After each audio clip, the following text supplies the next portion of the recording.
blankets on.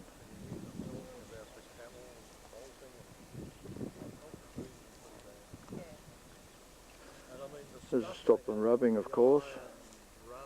Plenty of sort of padding. Ian's helping with it at the present time. Camels make a bit of a song and dance about it, but that's part of the business.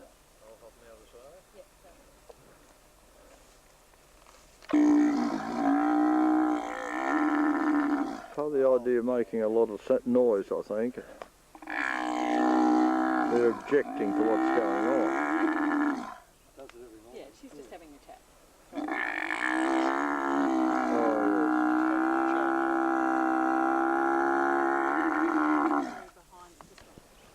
Oh, loading as the saddles are on and loading everything at the present time is taking place.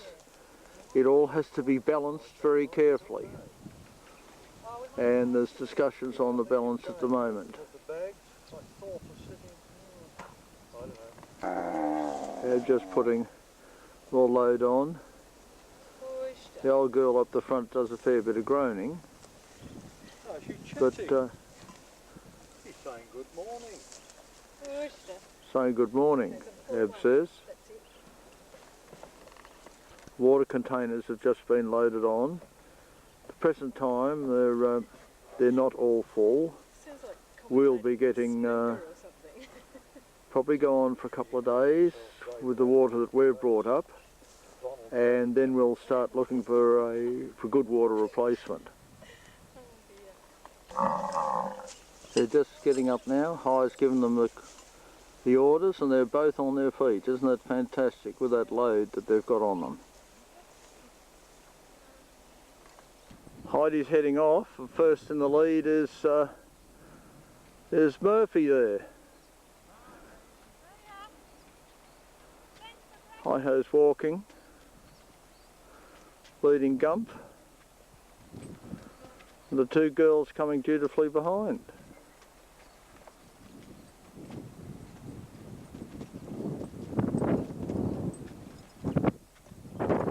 And this is how she has been going around Australia right up to this point. And Heidi tells me now she's done 4,000 kilometres. In fact, we had a baby champagne last night to commemorate the 4,000 kilometres.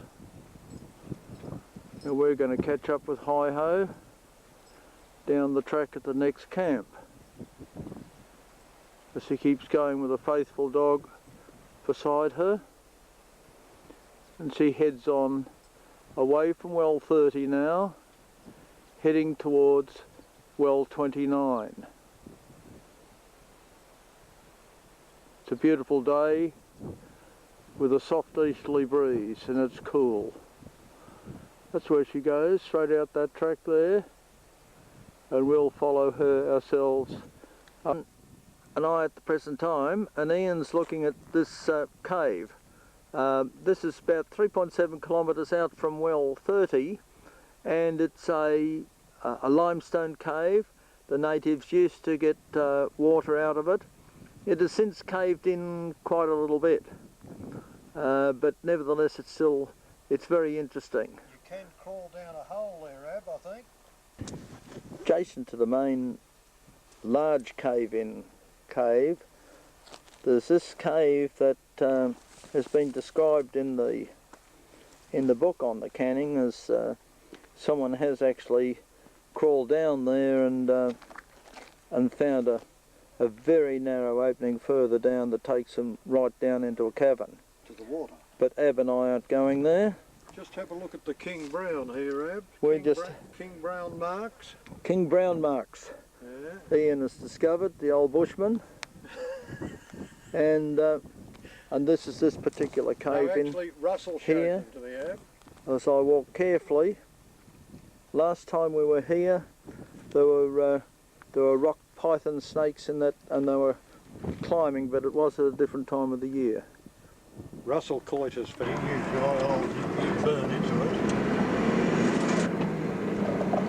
And round the corners, whoops, and back again, and we've had a safe travel, safe crossing. Yeah, well, we've just got to get across another dune again, although this isn't very steep. However, you can get a pretty good idea of, after the fires that go through this area, how much it does tidy up all the old vegetation and give all the vegetation and plants that have been stifled by the spinifex all these years an opportunity to grow again.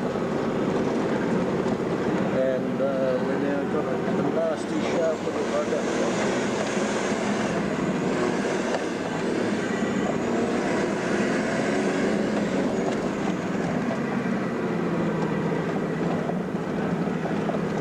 And here we are, we've just, after coming over those dunes, we've found Heidi. Here she is, she's currently now 16.5 kilometres from camp this morning.